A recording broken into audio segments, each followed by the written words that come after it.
not quite going to complete our study of 2 Samuel tonight, but we will next week. And then after that, we'll go on into 1 Kings. Now, I imagine when we started, you didn't expect we'd spend almost 11 months in this book. Besides the awesome spiritual truths that are contained here and in the book of Kings that we're going to start in a couple weeks, there are tremendous practical lessons and much salient biblical history that allows us to better comprehend the words of the prophets and the reasons for the timing of their oracle. And these studies prepare us to understand the New Testament in the light it was truly meant to be understood. Now, I've said it on numerous occasions. The Old Testament is the indispensable foundation of the New. You cannot reasonably hope to understand the New Testament without a knowledge of the Old, because the New Testament assumes that you already have that knowledge base. After all, the entire Bible was written in a Hebrew cultural context and was essentially, at least at first, meant to be read by Hebrews. Therefore, the New Testament doesn't explain how the concept of why a king was needed in Israel, or how events led to the advent of King Saul. It doesn't explain what the law is. It doesn't explain what sacrifice or atonement or the priesthood is. It doesn't go into detail over many of God's attributes. It doesn't repeat the commandments of God or the many prophecies that point towards our Messiah. Rather, we're expected to already be familiar with those matters of what generally was common knowledge among the Israelites. Now, most believers are Gentiles who have been graciously invited by the Lord to join ourselves by means of faith in the Jewish Messiah, Jesus the Christ, into a series of covenants that were made between God and the Hebrews. So, with some personal effort and helpful direction, we can certainly comprehend the entire Bible. It won't come by ignoring the first 2/3 of it, or skipping over the hard parts, or thinking that somehow we can approach the Bible as though it was an Anglo-Saxon document created by enlightened Western Europeans. Thus, when a worshiper of Yeshua HaMashiach, Jesus Christ, skips over the Hebrew Bible and goes directly to the Brit Hadashah, the New Testament, we get some pretty strange ideas of what's being said in the Gospels, and especially in Paul's often very difficult letters.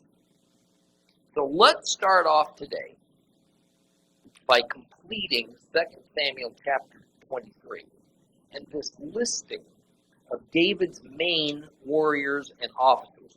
I'm not going to reread these verses with these tongue-twisting names in them, many of which are even questionable as a result of a slew of copyist errors over the centuries. So, but I do want you to open your Bible to 2 Samuel chapter 23, verse 8. And I want you to follow along with me as we move at a goodly pace over this list of people. Now, I mentioned last time that the list was divided into 3 distinct groups. Each group represented a rank or a position in the chain of command.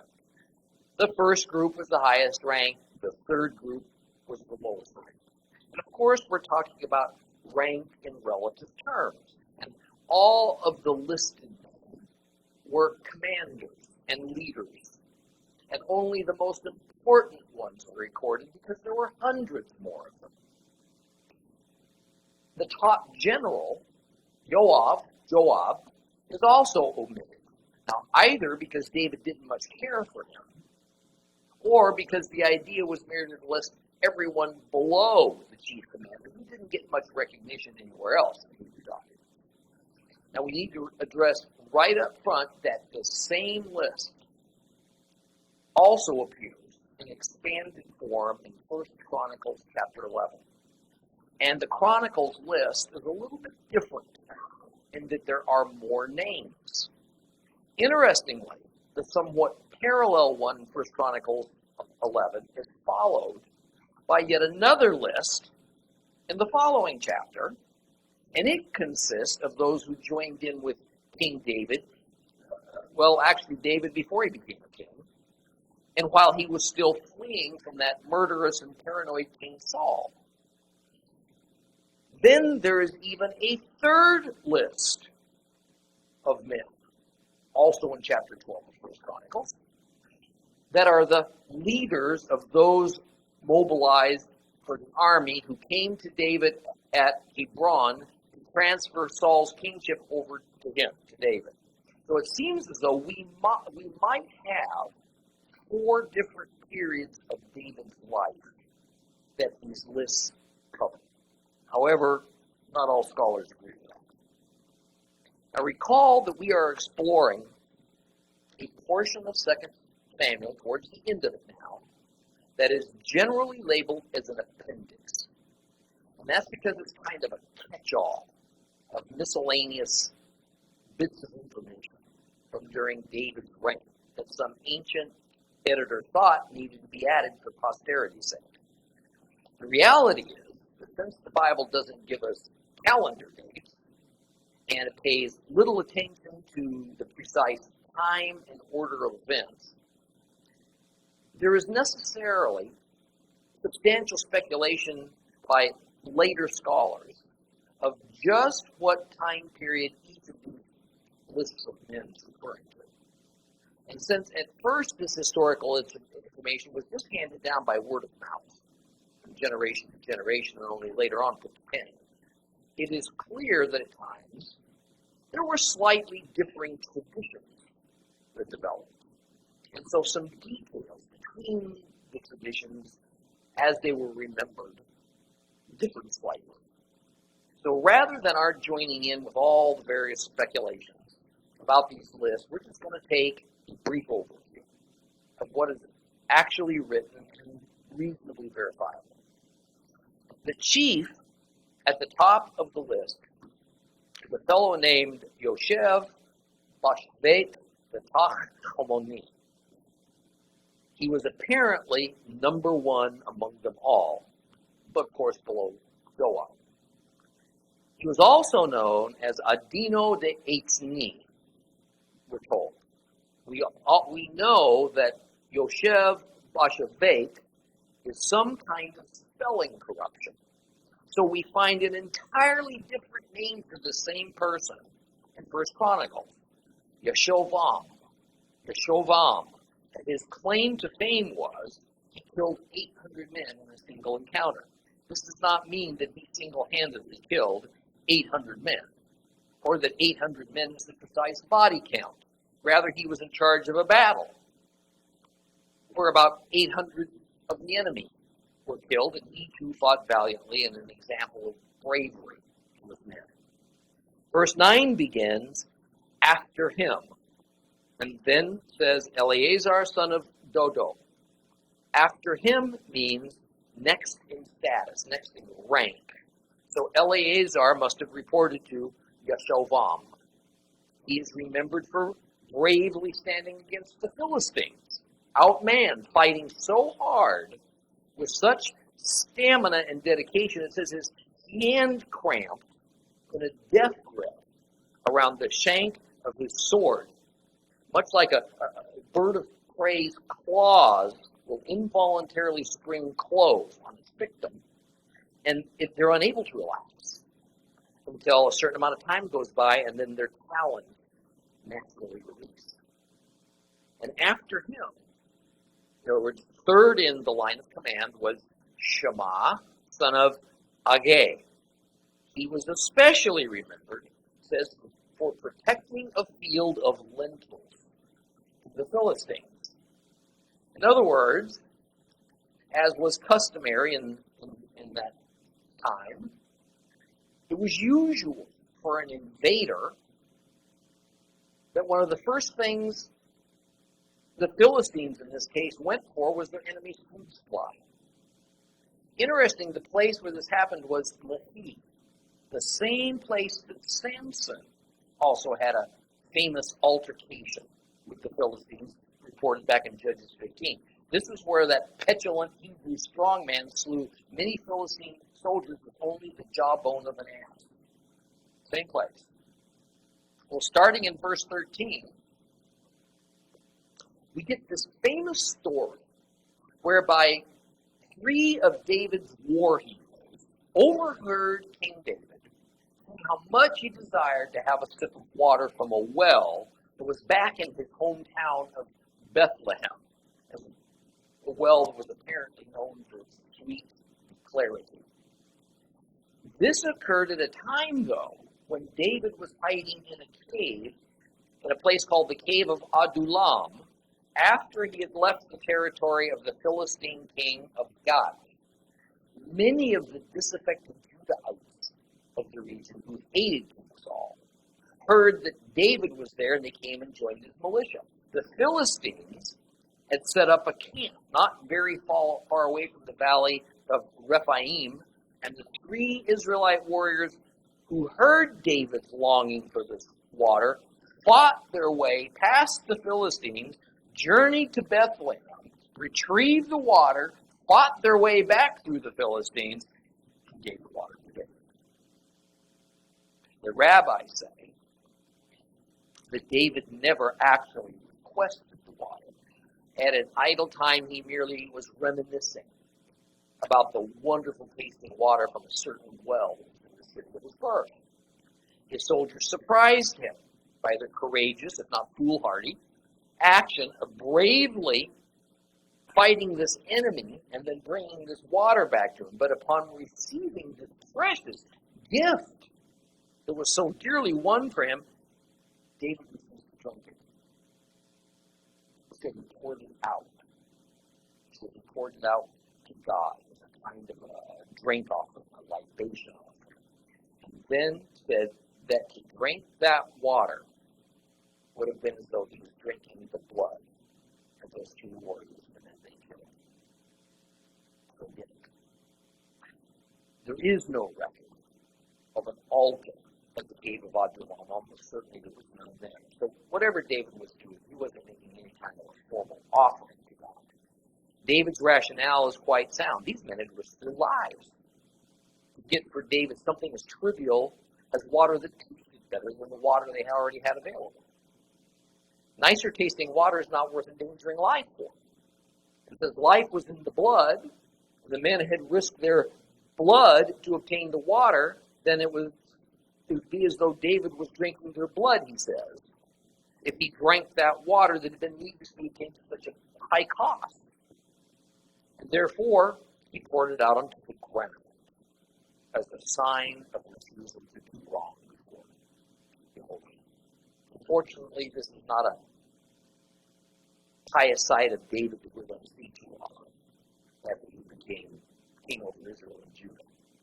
Verse 18 begins the listing now of the second level, the second rank of warrior heroes. And first listed among that group is Abishai. This is David's nephew to his sister Zeruiah.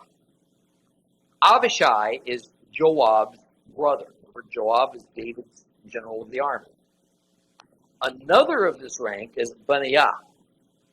The rabbis say that although we're told at the end of verse 17 that the second rank consisted of only 3 men, only 2 are listed. At least that's the surviving document that we have today. Some think the third hero was probably Asahel, who was the brother of Abishai and Joab, who was that guy that was killed by Abner. Now, I suppose that's possible, but we do find Asahel listed as the first name of the third rank of heroes, so I kind of have my doubts about that. I also think it's important to note that there is no implication in this list that the men who are listed were still alive at the time that this list was compiled. In every case, these lists are looking back in time. So in the same way that we can have a valid list of all the presidents of the United States, we can do so without regard to whether they're living or dead, because that's not the point of the list. Abishai held the status as highest of the second group, consisting of himself, Benaiah, and possibly Asahel. His most heroic moment was remembered at the time that he killed 300 men again, like the leader of the first reign, Yashuvam. It's not claimed that he single-handedly killed 300 men. He led the battle and was himself especially valiant and courageous in victory. Who that enemy was that they battled against were not told. For some reason, Benaiah was given quite a bit of attention. Now, probably it was because he was a trusted favorite to David, and he led David's personal bodyguard. Interestingly, First Chronicles, in its list, explains that Benaiah's father was Jehoiada, who was a priest. So we can reasonably assume that Benaiah was a Levite. So being a warrior and being the king's bodyguard is an unusual occupation for him, until we consider that the priesthood was barely functional in those days, and the Levites were forced to find all kinds of lines of work to survive. The stories that were chosen to best characterize this fellow Benaiah are of his killing 2 men from Moab, a lion in a pit, and a very large Egyptian man. No doubt the first 2 mentioned exploits were chosen because of the common theme of being involved with a lion, a very fearsome animal in those days. That is, despite the many biblical translation renderings from verse 20 about the nature of these 2 Moabite men, the complete Jewish Bible probably does the best job by explaining them as lion-hearted. The reason is that the Hebrew word used here is Ariel, which means lion of El. Lion is just simply Ari in Hebrew. But the original Hebrew in this passage adds the word El. El is the highest god of any nation's pantheon of gods. So the words hearted or men don't even exist in this verse. Rather, they're added by translators as a means to try to get the sense of it. The Hebrew is actually Ariel Moab, most literally meaning lions of Moab's El. It's assumed from the context, then, that this is speaking of men, warriors, on behalf of Moab's chief god, El, not a pair of lions.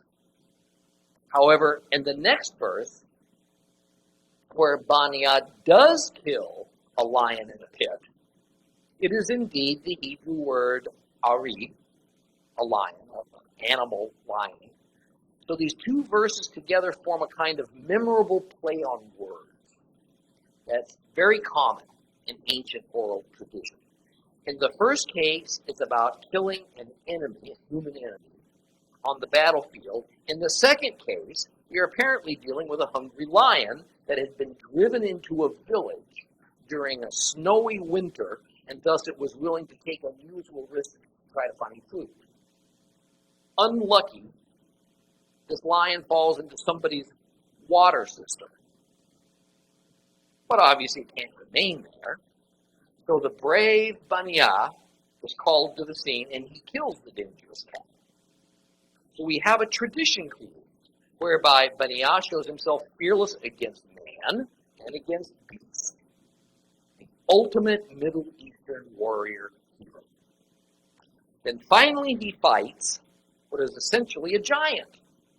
But rather than the more typical Philistine giant, interestingly, this one's an Egyptian. And just as David uses only a shepherd's sling to kill the giant Goliath, and then beheaded him with the Philistines' own weapon, so Benaiah used only a stick, we're told. A simple stick to disarm this Egyptian giant and then kills him with his own spear. One also remembers David's famous encounter with a lion, as with Benaiah, and even that David became known from this incident as the Lion of Judah. No wonder David chose this man to be the chief of his personal royal guard, even over his own family members, which was the more usual thing to do. But one cannot also help but wonder how much of Benaiah's legendary exploits were shaped for just this kind of a David connection. It would have been perfectly normal for that era to exaggerate a little bit for effect. Now, in this long list of the third rank of men are some familiar names. One name of importance is Eliam, who was Bathsheba's father. Along with him is listed Ahithophel, who was Bathsheba's grandfather.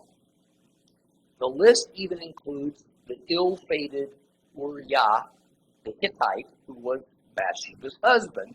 This is the guy that David murdered, who could have Bathsheba. I think when we see the high status of Eliam and Uriah, that they are assigned hero warrior status, it only adds, in my opinion, to David's depravity and selfishness, that he would show such disrespect by having illicit sex with Eliam's daughter, then having another valuable warrior leader, Uriah, Eliam's son-in-law, assassinated, for no other reason than David wanted Uriah's wife for his own. David didn't desire Bathsheba because of some kind of important alliance or political move that in the long run might have been beneficial for him and for Israel. It was because he was entranced with her beauty. He only wanted her in order to satisfy his sexual thirst. That her husband, father, and grandfather were some of David's closest advisors and loyal war commanders apparently meant nothing to him. Let's move on now to the final chapter of 2 Samuel. 2 Samuel chapter 24. If you have a complete Jewish Bible, it is page 364. We're going to read this final chapter together.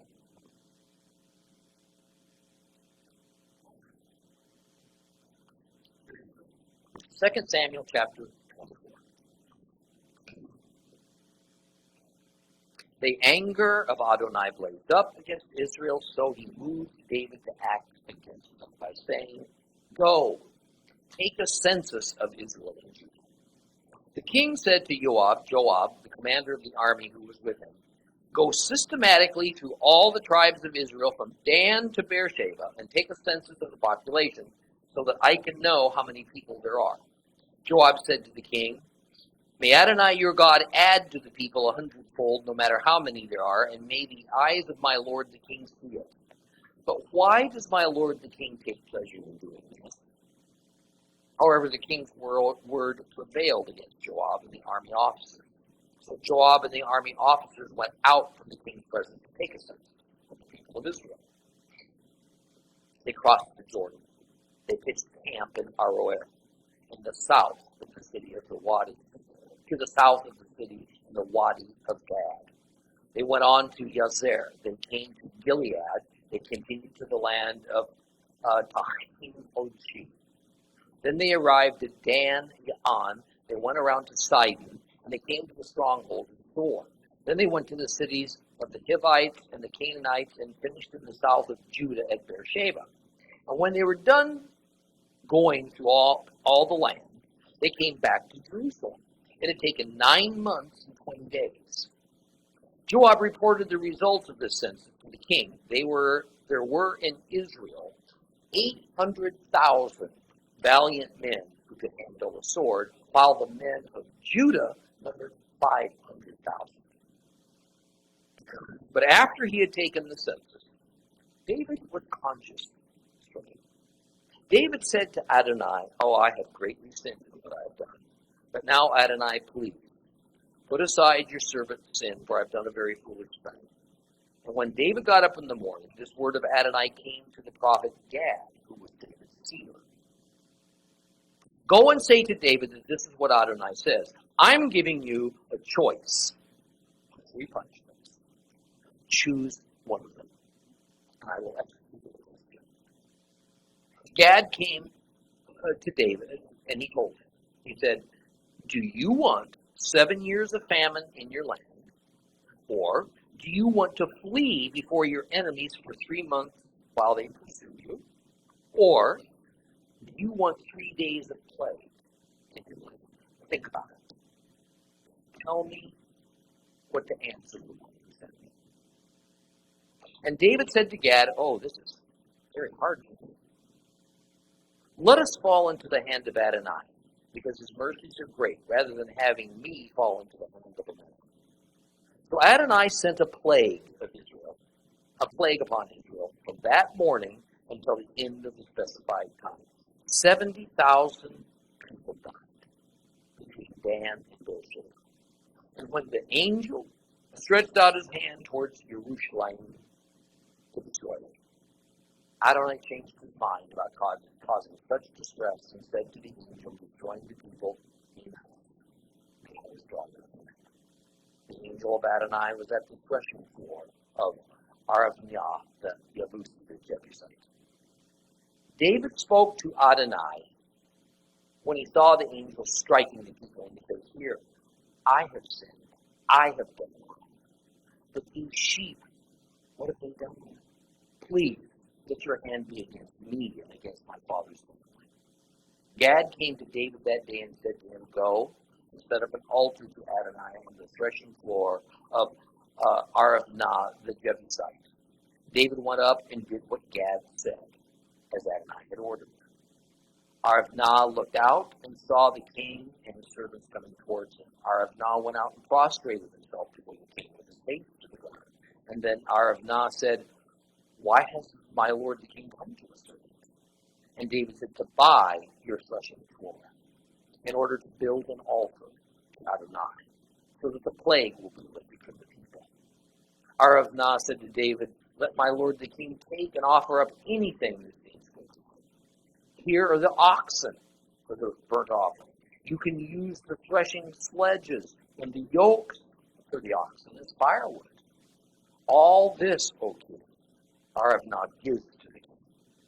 Then Arabiah said to the king, "May Adonai your God approach you." But the king said to Arabiah, No, I insist on buying it from you at price. So I refuse to offer to Adonai, my God, burnt offerings that cost me nothing." So David bought the threshing floor and the oxen for 1¼ pounds of silver shekels. Then David built an altar to Adonai there and offered burnt offerings and peace offerings. And after this, Adonai took pity on the land and he lifted the plague from Israel. Let me comment immediately. We're going to see a great deal of figurative speech concerning the Lord in these passages. That is, we're going to see intense human emotions ascribed to God. And we must be aware that even the greatest, the most ancient Hebrew sages spoke eloquently. That anger and jealousy and sadness and joy and so on, when applied to God, are only figures of speech. As physical creatures, we humans are quite limited in thought and in vocabulary on just how to characterize the nature of God's divine decisions and actions. We have no other means to communicate about these decisions, these actions of God, other than described in a common human term. What else do we have? Thus, the first word of this chapter is, in English anyway, anger. And interestingly, that's not the literal word that was over in phrase. Rather, it says that Jehovah's, God's nostril, is off, burned. So that figure of speech I warned you is even more figurative than it kind of appears on the surface.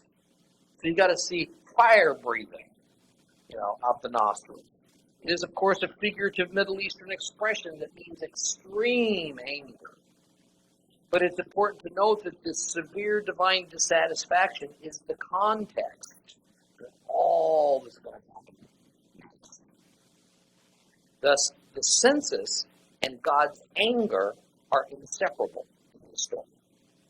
What we must also notice as we look back upon what we've learned from the Hebrew Bible to this point is that invariably God's anger is provoked by sin, which we could define as the disobedience of his people or the mistreatment of his people by those who aren't his people. The ancient Jewish sages, who tend to have a ready answer for every obscure thing in the Bible, even they are flummoxed by this opening verse. And it is because there's no reason given for God's high level of anger against the people of Israel. There is no end to the speculation of what it could be. And we're going to consider a couple of possibilities. But this side of heaven, we'll never know for sure. Of the many views on this subject, a couple of them stand out. One is that whatever the nation's sin was, it must have been invisible to David, or he would not have permitted it to happen. Thus, chief among these unspoken, hidden sins that might have caused this problem is that the people didn't beseech David to build a temple. Had they done so, it would have been built during David's day and not Solomon's time. And God's Ark of the Covenant would not have resided unceremoniously in a makeshift tent for decades while the Israelites lived in permanent homes. Another line of thought is more practical. It is that God's wrath was the result of the rebellion of Sheva that had gone unpunished. And such lack of punishment was all the more terrible because the people were severely punished for Absalom's rebellion, and then they turned right around and rebelled against God's anointed again not long afterward. Usually, the parallel account of the last couple of chapters of 2 Samuel that appears in 1 Chronicles fills in some gaping holes for us and answers questions, but not in this case. 1 Chronicles is equally silent on just what the nature was of David's trespass in ordering a census. Now, I don't advocate for any particular solution for the exact reason for God's anger, first against Israel, then against David, that resulted from this census that was taken. However, in the matter of David's census and the punishment that came as a result of it, there was a rather innovative possibility that a modern Christian scholar has come up with that I think is at least worthy of consideration because it explains the matter in the context of violated Torah principles. We're going to talk about that when we get there. First of all, let's straighten out a common misconception about the very first verse of the chapter. It is usually worded such that we have God deciding to take out his wrath on his people by directly instructing David to go take a census of the people, and that's not what's really meant here. What is meant is that God incited David to do something wrong, to do something hurtful to the people of Israel, and that the thought that David came up with was to order a census. That's what we do. What is so wrong about a census is not itself so straightforward. But next week we're going to take a little step. The idea is that God did with David what he had at times done with Saul and even with Pharaoh. He led them and he incited them to do something that would harm his people.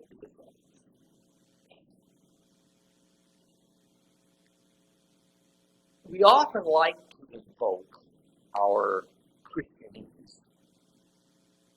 And in a kind of a sweeping statement, we say, God does not override our free will.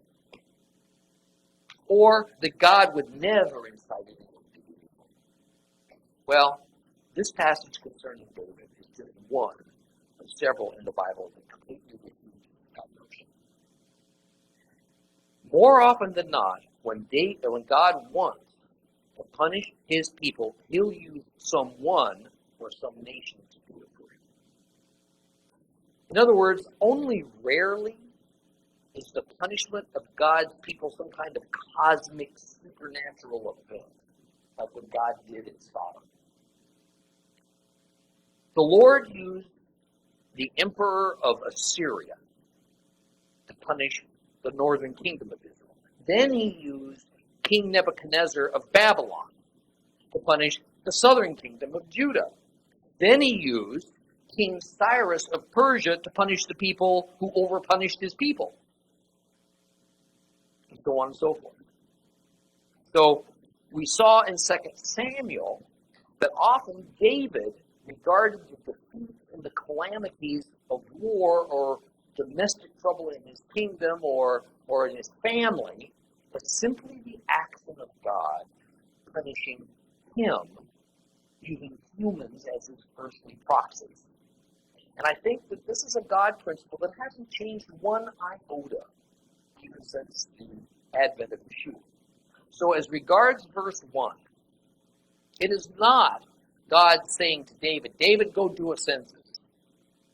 Rather, it is David relaying a thought that came to his mind in response to God's excitement, if you would, of David's evil inclination by his saying to his military commander, go do a census. Now, you can question where I came up with this line of reasoning, but if we go to the parallel account of the same event in 1 Chronicles 21:1, we find these words. The adversary now rose up against Israel and incited David to take the census of Israel. So in 2 Samuel 24, God incites David. In 1 Chronicles 21, it's the adversary that rises up inside of David. Most Bible versions will not say adversary, but rather Satan. Satan is a Hebrew word that simply means adversary. And only late in history did it ever become the proper name for the devil. Now remember what I told you at the outset of this chapter. We're going to see a lot of figurative speech. And the author of these verses is trying to find the words where there are no words to explain how David's physical action was spiritual. And yet, it was an evil act that took its cue from David's own thoughts. That's really mysterious stuff that we believers contend with even today. The answer lies in the principle of the Yetzer Hara,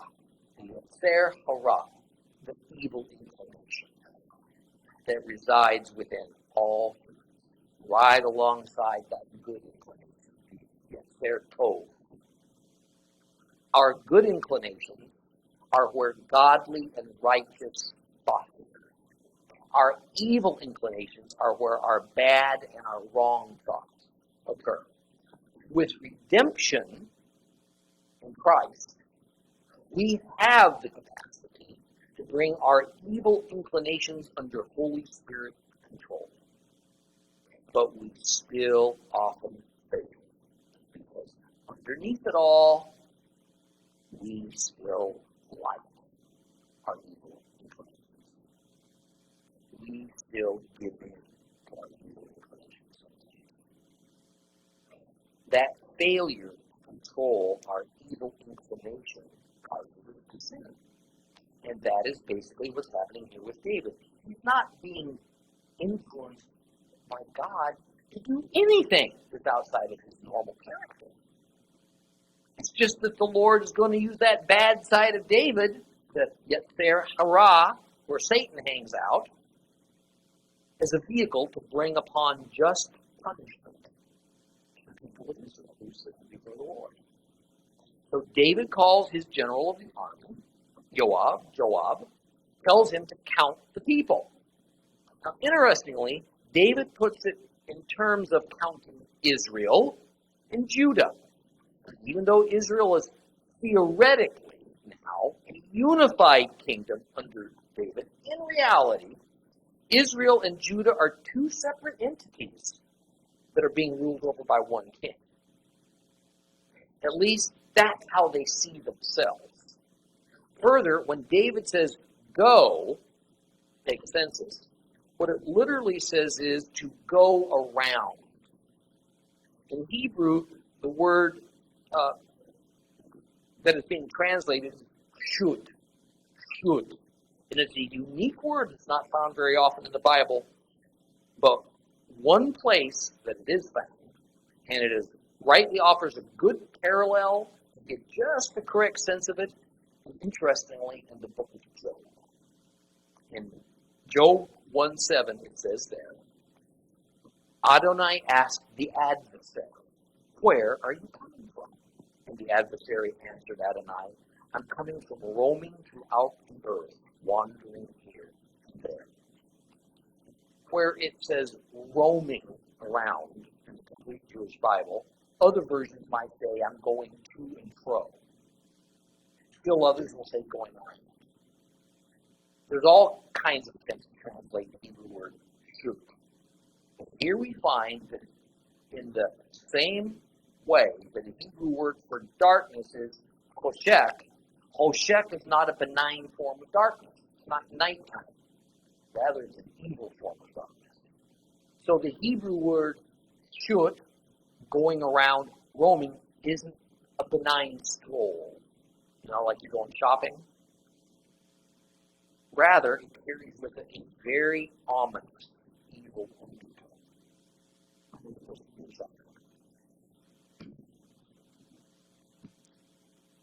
So right away, we know that when David says to shoot, go around, and carry out a census, this is not going to be good. What he's doing is going to lead to trouble. Now, David's military commander is Joab, whose reputation is certainly not that of a cautious or an upright man. And he understands that, politically speaking, performing a census of the people is a very provocative act on David's part. Nothing good is going to come from it. So he comes to David and requests him to do his order to perform the census. We're going to continue this, and we're going to finish up the book of 2 Samuel next week. Please pray.